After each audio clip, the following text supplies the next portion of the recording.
बिस्मिल्लाहिर्रहमानिर्रहीम। अब हम करिकुलम का सेकंड फाइनल का लेक्चर करने लगे हैं, जो है सोलो टेक्सोनोमी। बहुत इम्पोर्टेंट लेक्चर सोलो टेक्सोनोमी। ये वैसे भी एजुकेशन के अंदर भी सोलो टेक्सोनोमी और ब्लूम टेक्सोनोमी बहुत ज़रूरी हैं समझने के लिए।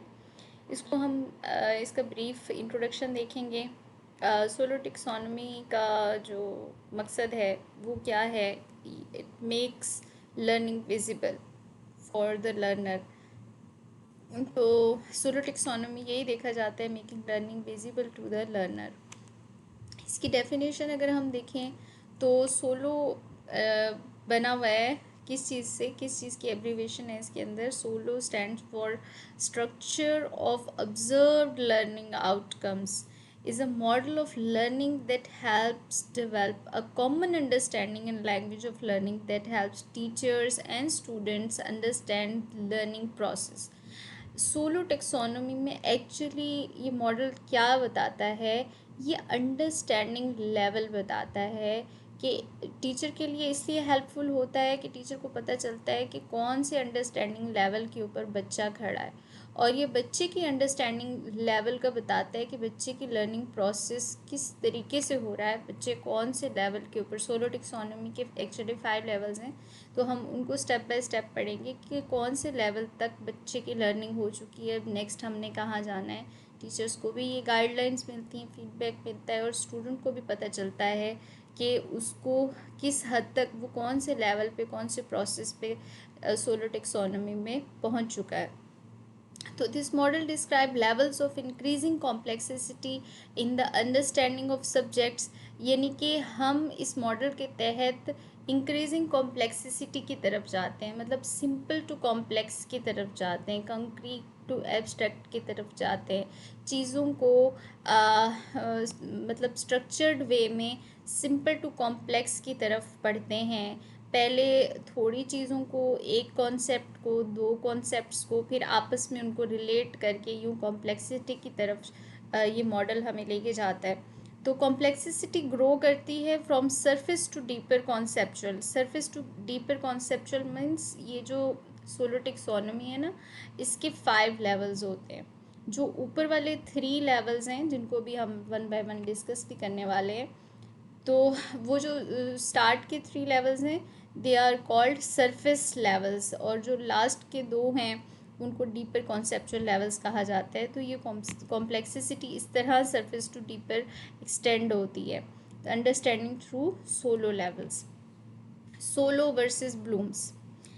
अच्छा, SOLO taxonomy theory has the advantage over Bloom's taxonomy. Whilst Bloom's assists the teacher in finding the verbs to plan the learning intentions, Solo has the edge because it specifically and precisely targets the learning intentions, making it visible to the learner. Solo जो है वो Bloom's की निस्बत ज़्यादा इसको advantage है। क्यों? Because Bloom जो है वो सिर्फ टीचर के लिए ज़्यादा हेल्पफुल है, क्योंकि टीचर लेसन प्लान बना सकता है उसके अकॉर्डिंग कि मैंने नॉलेज बेस्ड लर्निंग करवानी है, कितना बच्चे को कॉम्प्रीहेंशन करवानी है, उसकी एनालिसिस कितनी है, एप्लीकेशन कितनी है, सिंथेसिस, वो इन लेवल्स को चेक करता है एक टीचर। और दूसरा, वो टीचर के लिए इस तरह भी हेल्प है कि टीचर असेसमेंट जब करता है तो उस दौरान वो जो पेपर डिज़ाइन करता है उसमें भी ब्लूम टेक्सोनोमी इन्वॉल्व होती है पेपर डिज़ाइनिंग के अंदर, कि हमने कितने क्वेश्चंस नॉलेज बेस्ड डालने हैं, कितने क्वेश्चंस कॉम्प्रीहेंशन के डालने हैं, कितने क्वेश्चंस हमने एप्लीकेशन या एनालिसिस वगैरह के डालने हैं। तो वो Bloom taxonomy usually lesson planning और असेसमेंट के दौरान ज़्यादा हेल्पफुल होती है, जबकि सोलो टेक्सोनोमी ये बच्चे की अंडरस्टैंडिंग लेवल को बहुत प्रिसाइसली और एक्सप्लेन करती है, इसलिए ये बहुत विजिबल है। तो इसलिए इसका एडवांटेज लर्निंग लेवल के ऊपर ज़्यादा है ब्लूम टेक्सोनोमी की निस्बत, और ये इक्वली बेनिफिशियल है for the student and as well as teacher. Because student का अंडरस्टैंडिंग लेवल कैसे पता चलेगा, वो टीचर उससे फीडबैक लेगा, तब टीचर को भी हेल्प मिलेगी ना कि वो नेक्स्ट कौन से, मतलब सोलो टेक्सोनोमी के कौन से लेवल को अब दोबारा आगे लेके जाएगा। तो इसलिए जो है सोलो टेक्सोनोमी, क्योंकि ये अंडरस्टैंडिंग लेवल को बड़ा प्रिसाइसली टारगेट करती है, लर्निंग इंटेंशंस को बड़ा विजिबली बताती है, तो ये ब्लूम्स की निस्बत ज़्यादा एडवांटेज है इसका। Solo allows you to precisely target learning intentions, making the learning visible, transparent for all learners. Use Solo to feed up. यहाँ पे ना एक प्रोसेस होता है जो मतलब उसमें फॉर्मेटिव असेसमेंट में या असेसमेंट फॉर के अंदर यूज़ होता है एक प्रोसेस, लर्निंग प्रोसेस, जिसके 3 स्टेप्स होते हैं: feed up, feedback, feed forward. वो हम सोलो के अंदर चेक करते हैं। और ये जो प्रोसेस होता है फीड अप, फीडबैक और फीड फॉरवर्ड, ये क्या है? फीड अप ये है कि हम लोग सबसे पहले बताते हैं कि आज हम करने के हवाले, इसमें हम ऑब्जेक्टिव्स देखते हैं फीड अप के अंदर, कि आज हम लोगों ने बच्चों को क्या सिखाना है। स्टूडेंट्स आर एबल टू, तो किस चीज़ के काबिल हो जाएंगे, that we learn in feed up. तो your students on where they are going, कि वो क्या करने जा रहे हैं, ये डिस्कस होगा इन फीड अप फर्स्ट स्टेज में। देन जब आप उनको जो पढ़ाना है, जब वो आप उनको पढ़ा लेंगे, गिव देम फीडबैक। अब हम बच्चों को फीडबैक देंगे on how well they are doing, कि वो कितना अच्छा पढ़ रहे हैं। हम उनसे क्वेश्चंस करेंगे, उनको होमवर्क दे देंगे, हम उनका फीडबैक लेके चेक करेंगे कि बच्चों ने जो काम हमने किया था, जो ऑब्जेक्टिव्स हमारे थे, क्या वो अचीव हुए हैं कि नहीं हुए, उनको कितना अच्छे तरीके से किया है। नेक्स्ट लास्ट जो स्टेज होती है वो फीड फॉरवर्ड स्टेज होती है, कि अब नेक्स्ट हम क्या करने जा रहे हैं। यहाँ पे हम स्टैंड कर रहे थे, अब हम on the next learning steps हमारे क्या हैं, कि अब हम क्या करने जा रहे हैं। सेम सोलो टेक्सोनोमीज़ के अंदर यूज़ होती है कि पहले हम कौन सी स्टेज पे हैं। स्टेजेस अभी हम जब देखेंगे तो फिर आपको feed up, feedback, feed forward का भी मैं वहाँ दोबारा से बताऊँगी कि कैसे कैसे हम, कि हमारी यहाँ पे जो है ये लर्निंग लेवल अचीव हो चुका है, अब नेक्स्ट हमने क्या करने जाना है फीड फॉरवर्ड में। Address the needs of all your learners in the mixed ability classroom using solo. तो यानी कि क्लासरूम के अंदर ये जो है सोलो टेक्सोनोमी, ये किस तरीके से हम लोगों ने यूज़ करनी है स्टेप बाय स्टेप। अब यहाँ पे इसके 5 लेवल्स जो हैं वो बताए हुए हैं। सबसे पहला है प्री स्ट्रक्चरल, नेक्स्ट है यूनी स्ट्रक्चरल, देन है मल्टी स्ट्रक्चरल, फिर उसके बाद फोर्थ है रिलेशनल, और लास्ट वाले को कहते हैं एक्सटेंडेड एब्स्ट्रैक्ट। अच्छा जी, ये जो स्टार्ट के 3 लेवल्स आप देख रहे हैं, प्री स्ट्रक्चरल, यूनी स्ट्रक्चरल और मल्टी स्ट्रक्चरल, इन 3 लेवल्स को कहा जाता है सरफेस लेवल्स, जो ऊपर हमने डिस्कस किए सेकंड स्लाइड में, कि हम लोग from surface level to deeper level की तरफ कॉम्प्लेक्सिटी इन्हेंस करती है सोलो टेक्सोनोमी की। ये तीनों हमारे सरफेस लेवल्स हैं। ये जो 2 हैं रिलेशनल और एक्सटेंडेड एब्स्ट्रैक्ट, इन दोनों को डीप लेवल्स कहा जाता है। एक बात हो गई। दूसरा, अभी अभी हम लोगों ने स्टेजेस पढ़ी थी फीड अप, फीडबैक और फीड फॉरवर्ड की। अब उसमें क्या होगा, सपोज़ हमने प्री स्ट्रक्चरल या यूनी स्ट्रक्चरल कोई आइडिया है, कोई बच्चों को आज सिखाया है, फीड अप के अंदर हमने बताया हम ये चीज़ पढ़ने जा रहे हैं। जब हमने वो पढ़ ली, हमने बच्चों का फीडबैक ले लिया, अब हम फीड फॉरवर्ड पे क्या करेंगे कि यहाँ तक तो हम अचीव कर चुके हैं, अब हम नेक्स्ट मल्टी स्ट्रक्चरल लेवल पे जा रहे हैं। ये फीड फॉरवर्ड है। अब क्या होगा, जब इसका हम फीड अप करवा लेंगे, फीडबैक हो जाएगा, तब हमें पता चल जाएगा ये अचीव हो चुका है। अब हम फीड फॉरवर्ड में रिलेशनल लेवल पे चले जाएंगे। तो ये इस तरीके से वो स्टेजेस काम करती हैं। अच्छा, प्री स्ट्रक्चरल क्या होती है, फर्स्ट लेवल होता है। इसमें ना बच्चा श्योर नहीं होता, उसका कोई स्ट्रक्चर नहीं होता, कोई उसके पास किसी चीज़ का कॉन्सेप्ट नहीं होता है।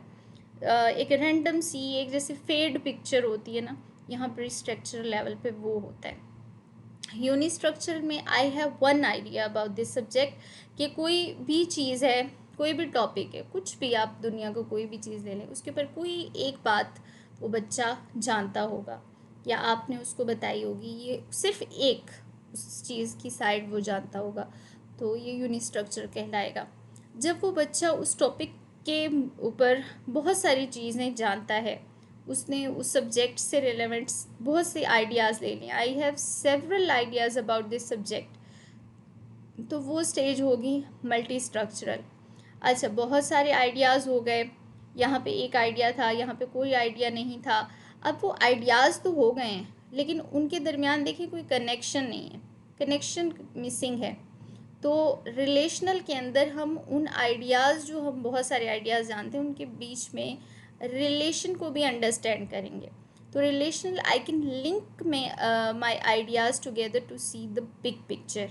सो इसमें रिलेशनल में हम उन मेनी आइडियाज़ को लिंक भी कर सकेंगे।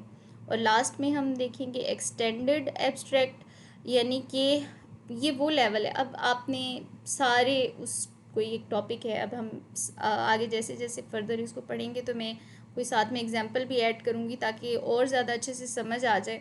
अब हमने यहाँ तक सारे कॉन्सेप्ट्स पढ़ लिए और कॉन्सेप्ट्स का आपस में जो रिलेशन है वो भी चेक कर लिया। तो एक्सटेंडेड क्या है? एक्सटेंडेड है कि आपने हर चीज़ समझ ली कि अब आप खुद उससे आगे नेक्स्ट लेवल पे जा रहे हैं, अब खुद से एक नई चीज़ जनरेट करने जा रहे हैं। जैसे कि ब्लूम्स के अंदर सिंथेसिस लेवल पे, ये क्रिएट लेवल पे था ना, यहाँ सोलो में वो एक्सटेंडेड एब्स्ट्रैक्ट में है कि I can look at these ideas in a new and different way. अब मैंने जो ये सीखा है मैं उसको नए अंदाज में कैसे कर सकती हूँ। तो स्टार्ट करते हैं। SOLO learning progress, first level, surface level का first step, pre structural, I am not sure about this subject. कोई टॉपिक है, सपोज़ बच्चे को आपने ना बताना है कि फ़ोटोसिंथेसिस क्या है, बच्चा उसकी अलिफ बे भी नहीं जानता क्या फ़ोटोसिंथेसिस है, कुछ भी नहीं पता। तो ये प्री स्ट्रक्चर लेवल पे है, ठीक है। Learning outcomes show unconnected information, no organisation. एक फेड आपने वर्ड बोला है जिसके बारे में बच्चे को कुछ भी नहीं पता है। Unistructural, I have one idea about this subject, I am confident about. एक, कोई भी एक आपने कॉन्सेप्ट देना है बच्चे को। आप डेफिनेशन डिफाइन कर दें, आइडेंटिफाई कर दें, किसी चीज़ का नेम बता दें, ड्रॉ कर दें, लेबल कर दें, मैच कर दें, find, follow a simple procedure. Learning outcomes show simple connections but importance not needed noted. अच्छा, कैसे? यूनिस्ट्रक्चरल में सपोज़ मैंने यहाँ पे एक प्लांट बनाया है, बच्चे ज़रूर प्लांट से फेमिलियर होते हैं, बच्चों को पूछा कि ये इसका कौन सा पार्ट है, ये फ्लावर है, ओके, व्हाट इज़ दिस, ये लीव्स हैं, ये स्टेम है, ये इसकी रूट्स हैं। ये वाला कॉन्सेप्ट एक एक करके हमने डिफ़ाइन कर दिया, भाई ये है, आइडेंटिफाई कर दिया, नेम भी कर दिया, लेबल भी कर दिया। यहाँ तक ये यूनि स्ट्रक्चरल है, एक प्लांट के बारे में बच्चे जानते हैं। मल्टी स्ट्रक्चरल में I have several ideas about this topic, describe, list, outline. अच्छा, learning outcomes show connections are made but significance to overall meaning is missing. बहुत सारे आइडियाज़ लेते हैं इसमें हम, यानी एक बच्चे को किस चीज़ की ज़रूरत होती है, हम बच्चे को बताएंगे इसके बच्चे के लिए सनलाइट जो है ना ये भी ज़रूरी है, वाटर भी ज़रूरी है, और प्लांट वाटर इनटेक करता है, और वो किस तरीके से जाता है ऑब्वियसली बच्चे बताएंगे, रूट्स के ज़रिए जाता है। और सनलाइट जो है वो भी, सनलाइट ना हो तो प्लांट नहीं ग्रो कर सकेंगे। हम डिफरेंट अपनी क्लास के अंदर जो भी हमारा टॉपिक होगा हम उसको ब्रीफली, ज़ाहिर है मल्टी स्ट्रक्चर में बच्चे को वो आइडियाज़ देंगे। अब डिफरेंट आइडियाज़ ले लिए हैं बच्चे ने मल्टी स्ट्रक्चरल स्टेज के अंदर। बच्चे को प्लांट के बारे में पता है, बच्चे को वाटर के बारे में पता है, बच्चे को सनलाइट के बारे में पता है, बट बच्चा फोटोसिंथेसिस नहीं जानता है ना। इनके इन चीज़ों के फोटोसिंथेसिस में जैसे बच्चा मतलब प्री स्ट्रक्चरल में जैसे बच्चा फोटोसिंथेसिस से फेमिलियर नहीं था, यहाँ पे अब उसने बहुत सारे कॉन्सेप्ट्स ले लिए हैं कि वाटर भी चाहिए प्लांट को, सनलाइट भी ज़रूरी है, लेकिन इन चीज़ों का कनेक्शन के आपस में वो मिसिंग है। तो हम वो कनेक्शन जो है ना वो रिलेशनल में देखेंगे। I can link my ideas together to see the big picture. यहाँ पे रिलेशनल में बच्चा सीक्वेंस कर सकेगा, क्लासिफाई कर सकेगा, कंपेयर कर सकेगा, contrast, explain causes, explain effects, analyse, organise, question, relate, apply, ये सब कुछ रिलेशनल के अंदर बच्चे का अंडरस्टैंडिंग लेवल जो है इस हद तक पहुँच जाएगा कि जो उसने डिफरेंट आइडियाज़ लिए उनको कैसे एक दूसरे के साथ कनेक्ट कर सकता है, क्लासीफाई सीक्वेंस कर सकता है, एनालाइज ऑर्गेनाइज क्वेश्चन, और उनको अप्लाई भी कैसे कर सकता है। Learning outcomes show full connections made and synthesis of part two the overall meaning. तो यहाँ पे उसका लिंक पे बिल्ड कर लेता है। ये रिलेशनल और नेक्स्ट जो है ये हम डीपर लेवल्स पे पहुँच चुके हैं कि बच्चा इस लेवल तक पहुँच जाएगा। यहाँ पे वो जो हमने एक वर्ड बोला था फोटोसिंथेसिस, बच्चा वो समझ सकेगा कि किस तरीके से लीव्स के ऊपर सनलाइट पड़ती है और कहाँ पे मतलब जो है माइटोकॉन्ड्रिया और उनके अंदर मौजूद क्लोरोफिल लीव के अंदर वो किस तरीके से मतलब पूरा प्रोसेस काम करता है। तो बच्चे रिलेशनल लेवल पे उस पूरे प्रोसेस को, फोटोसिंथेसिस प्रोसेस को समझ सकेंगे। या फिर एक और एग्जांपल लेते हैं, जैसे कि बच्चे वाटर साइकिल को नहीं जानते थे। प्री स्ट्रक्चर के अंदर वाटर साइकिल बच्चों को नहीं पता था। यहाँ पे हमने बच्चों को एक कॉन्सेप्ट दिया। सपोज़ क्लास के अंदर टीचर ने पानी बॉईल किया, तो बच्चों से पूछा कि ये पानी इस तरीके से बॉईल होता रहेगा, तो आप देखेंगे कि ये डेगची से या जो वो पॉट है हमारा, उससे एक वक्त आएगा कि वो उसके अंदर नहीं होगा, तो वो कहाँ चला जाएगा, इवेपोरेट हो जाएगा। अच्छा, इवेपोरेट के बाद हम देखते हैं कि यहाँ पे बच्चे को ना एक टीचर बताता है कि क्लाउड्स होते हैं और जी रेन भी होती है और पानी जो है वो इवेपोरेट भी होता है। इस तरह के डिफरेंट कॉन्सेप्ट्स दे दिए बच्चे के पास। मल्टी स्ट्रक्चरल लेवल पे बच्चा पहुंचा हुआ है, सरफेस लेवल के लास्ट स्टेज पे, लेकिन इनको इस कनेक्शन का पता नहीं है। तो रिलेशनल के अंदर बच्चा क्या करता है, इसको पता चलता है कि कैसे ये वाटर साइकिल काम कर रहा होता है, कैसे वाटर जो है लेक्स का या सीज वाटर रिवर्स, ये जो जितने भी वाटर है, ये किस तरीके से सनलाइट के ज़रिए इवेपोरेट होता है, किस तरीके से क्लाउड्स बनते हैं, कहाँ पे प्रेशर जो है एयर का वो किस तरफ को जाता है, ये क्लाउड्स किस तरीके से मतलब मूव करते हैं, और उसके बाद कौन सा ऐसा प्रेशर आता है कि जिसके तहत जो है ये वाटर क्लाउड जो हैं ये पानी में कन्वर्ट होते हैं और एज अ रेन जो है वापस लैंड के ऊपर या जो रिवर्स हैं उनके अंदर वापस किस तरीके से आता है। तो ये जब इन चीज़ों के दरमियान वो कनेक्शन और रिलेशन को बिल्ड करता है, तो फिर हम वो रिलेशनल के अंदर इसको देखते हैं। अब extended abstract last deeper level का ये है। एक्सटेंडेड एब्स्ट्रैक्ट और सोलो लर्निंग प्रोग्रेस का भी लास्ट स्टेप है, लास्ट लेवल है।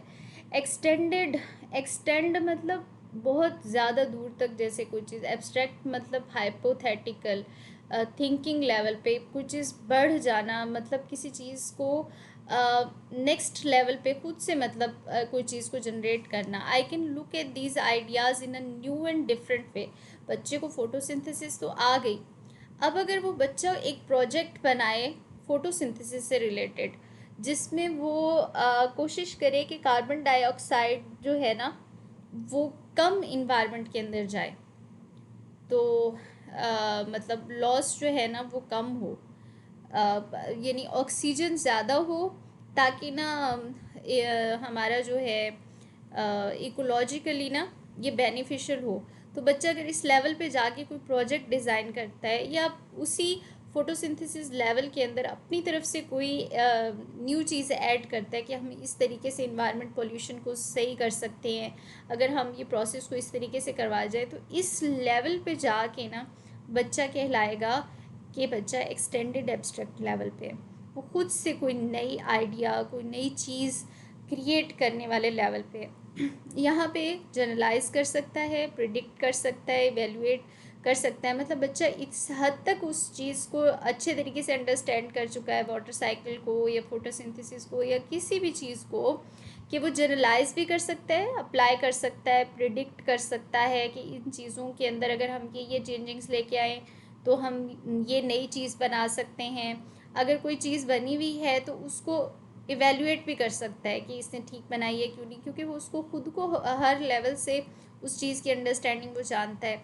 हाइपोथेसिस भी दे सकता है, कोई थ्योरी भी बना सकता है, क्रिएट कर सकता है, प्रूफ, प्लान, जस्टिफाई, आर्ग्यू, जज, असेस, ये तमाम चीज़ें एक्सटेंडेड एब्स्ट्रैक्ट लेवल पे एक स्टूडेंट इस काबिल होता है कि वो कर सकता है। Learning outcomes go beyond subject and make links to other concepts, यानी कि जो लर्निंग आउटकम्स हैं वो उस सब्जेक्ट से बाहर चले जाते हैं, उससे बढ़ जाते हैं, और बच्चा एक नए कॉन्सेप्ट के साथ उसको रिलेट करने लग जाता है। सोलो टेक्सोनोमी दी थी जॉन बिग्स एंड केविन कॉलिस ने, और ये बहुत फेमस है एजुकेशनिस्ट के लिए। और सोलो टेक्सोनोमी और जो ब्लूम टेक्सोनोमी है, बहुत इंपॉर्टेंट लेक्चर्स हैं। आई होप मैं इनको कुछ हद तक समझा पाई होंगी। Thank you so much.